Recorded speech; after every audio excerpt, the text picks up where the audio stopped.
Everyone, welcome back to my YouTube channel love for all. I hope you all are doing well. Guys, last video में हमने district consumer redressal commission के बारे में देखा था, section 28 plus हमने section 34 and 35 देखा था, जिसमें हमने ज्यूरिसडिक्शन की बात की थी। और सेक्शन 35 में हमने देखा था कि किस मैनर में कंप्लेंट जो है वो फाइल की जाती है, the manner in which the complaint shall be filed with the commission. अब हम इसके आगे देखेंगे सेक्शन 36, जिसमें बात की गई है प्रोसीडिंग्स बिफोर डिस्ट्रिक्ट कमीशन। अब हमने कंप्लेंट को फाइल करवा दिया, अब उस कंप्लेंट को कैसे आगे प्रोसीड करना है, उस मैटर को कैसे आगे प्रोसीड करना है, उसके बारे में बात की गई है सेक्शन 36 में। तो इसमें क्या लिखा है, first point is every proceeding before the district commission shall be conducted by the president of that commission and at least one member there of sitting together.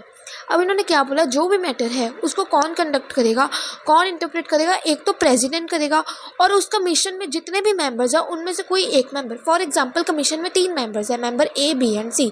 President के साथ मेंबर ए उस matter को conduct कर रहा है, उस matter को proceed कर रहे हैं और वो इकट्ठे बैठ के उस मैटर को पूरा रिजॉल्व करेंगे और इंटरप्रेट करेंगे। ठीक है। Next is it may be noted that where a member for any reason is unable to conduct a proceeding till it is completed, the president and other member shall continue the proceeding from the stage at which it was last chaired by the previous member. अब हमने क्या देखा, president के साथ member A कर रहा था उस मैटर को कंडक्ट, ठीक है, उस मैटर में प्रोसीड करा था। अब क्या हुआ, जब हमारा मैटर 1/3 ऑफ रिजॉल्व हो गया, तो 1/3 मैटर रिजॉल्व होने के बाद जो मेंबर ए है वो किसी रीज़न की वजह से उस मैटर में आगे कंटिन्यू नहीं कर पा रहा या फिर वो नहीं आ पा रहा मैटर की रेजोल्यूशन में या हियरिंग्स में, तो उस मेंबर की जगह जो 2 मेंबर और है उनमें से कोई भी एक मेंबर आके उस मैटर को कंटिन्यू करेगा जब तक कि हमारा प्रीवियस मेंबर नहीं आ जाता। जहाँ से हमने मैटर छोड़ा था, जहाँ से प्रीवियस मेंबर ए ने उस मैटर को ड्रॉप किया था, वहीं से उसी पॉइंट से जो न्यू मेंबर होगा, जो और मेंबर है हमारे कमीशन के, उनमें से कोई एक मेंबर आके उस मैटर को रिजॉल्व करेगा प्रेसिडेंट के साथ। ठीक है। The next is on the receipt of a complaint the district commission में by order admit the complaint for being rejected और बीइंग प्रोसीडेड विद और रिजेक्टेड द सेम। मतलब जब हमारी कंप्लेंट की रिसिप्ट प्रिपेयर होकर आ जाती है, जब जो हमारे प्रेसिडेंट और जो हमारे मेंबर है वो हमारी कंप्लेंट की पूरी रिसिप्ट बना के भेज देते हैं, तो जो हमारी डिस्ट्रिक्ट कमीशन है वो उस रिसिप्ट को पूरा देख के, उस रिसिप्ट की पूरी इंटरप्रिटेशन करके, उसे पूरा एक्नॉलेज करके ऑर्डर पास करेंगे कि जो कंप्लेंट है क्या उसे हमने आगे प्रोसीड करना है या फिर उस कंप्लेंट को हम वहीं पे रिजेक्ट कर देंगे। ठीक है। ये उनकी अपनी एक्नॉलेजमेंट पे और उन्होंने जिस तरह से उस रिसिप्ट को देखा है, इंटरप्रेट करा है, उस पर डिपेंड करता है। Next is a complaint shall not be rejected unless an opportunity of being heard has been given to the complainant. अब अगर डिस्ट्रिक्ट कमीशन ने डिसाइड किया कि ये जो कंप्लेंट है, जो पर्टिकुलर कंप्लेंट है, हम उसको रिजेक्ट कर रहे हैं, तो वो उस कंप्लेंट को तब तक रिजेक्ट नहीं कर सकते जब तक कि जिस पर्सन ने कंप्लेंट फाइल की है उसको एक अपॉर्चुनिटी ऑफ बीइंग हर्ड ना दी जाए। पहले उसकी बात सुनी जाएगी, उसके बाद ही हम कोई ऑर्डर पास कर सकते हैं in relation to the rejection of the complaint. उसकी बात सुने बिना हम कंप्लेंट को रिजेक्ट नहीं कर सकते। ठीक है। Next is the admissibility of the complaint shall ordinarily be decided within 21 days from the date on which the complaint was filed. अब उन्होंने क्या बोला, जो कंप्लेंट हमने फाइल की है, ठीक है, मान लो कि मैंने 1 जनवरी को अपनी कंप्लेंट फाइल की, तो जो कंप्लेंट है मैंने डिस्ट्रिक्ट कमीशन के पास फाइल की, तो 21 डेज़ के अंदर वो जो कमीशन है उस कंप्लेंट को पूरा देख के, इंटरप्रेट करके डिसाइड करेगी कि कंप्लेंट का क्या डिसीजन होना चाहिए, रिजेक्ट होनी है या फिर उस कंप्लेंट की प्रोसीडिंग हमने आगे कंटिन्यू करनी है। जो भी मैटर होगा उसको रिजॉल्व करेंगे और 21 डेज़ के अंदर अंदर उनको ये तो ऑर्डर पास करना ही है कि ये कंप्लेंट आगे कंटिन्यू की जाएगी या रिजेक्ट की जाएगी, और रिजेक्ट की जाएगी तो एक पहले अपॉर्चुनिटी ऑफ बीइंग हर्ड दी जाएगी। ठीक है। Next is where the district commission does not decide the issue of admissibility of the complaint within the period so specified then it shall be deemed to have been admitted. अब उन्होंने क्या बोला कि 21 days के अंदर हमने decide करना है कि उस कंप्लेंट को हमने एडमिट किया या फिर रिजेक्ट किया। तो इन केस अगर 21 डेज़ के अंदर अंदर डिस्ट्रिक्ट कमीशन कोई भी डिसीजन अपना नहीं पास करती, उसने कोई भी अपनी नोटिफिकेशन नहीं दी कंप्लेनेंट को कि आपकी कंप्लेंट एडमिट की जा रही है या रिजेक्ट की जा रही है, तो उस केस में अगर कोई भी नोटिफिकेशन या फिर कोई भी ऑर्डर नहीं पास किया जाता, तो ये मान लिया जाएगा कि जो कंप्लेनेंट ने अपनी कंप्लेंट फाइल की है वो एडमिट कर ली गई है, अब उसकी प्रोसीडिंग स्टार्ट कर दी जाएगी। ये ऑटोमेटिकली एज्यूम कर लिया जाएगा कि ये कंप्लेंट जो है उन्होंने एडमिट कर लिया, अब ये उनको पूरा इंटरप्रेट करके उस कंप्लेंट को, जो भी उसका कंक्लूजन निकलेगा वो निकाल लेंगे। तो इसमें बात की गई थी proceedings before the district commission कि एक तो प्रेसिडेंट के साथ मेंबर बैठ के जो भी है मैटर को कंडक्ट करेंगे। अगर जो मेंबर है वो किसी रीज़न की वजह से नहीं कंटिन्यू कर पा रहा, तो जहाँ पे उसने छोड़ा था वहीं से दूसरा मेंबर जो है वो उस प्रेसिडेंट के साथ आके मैटर को आगे कंटिन्यू करेगा।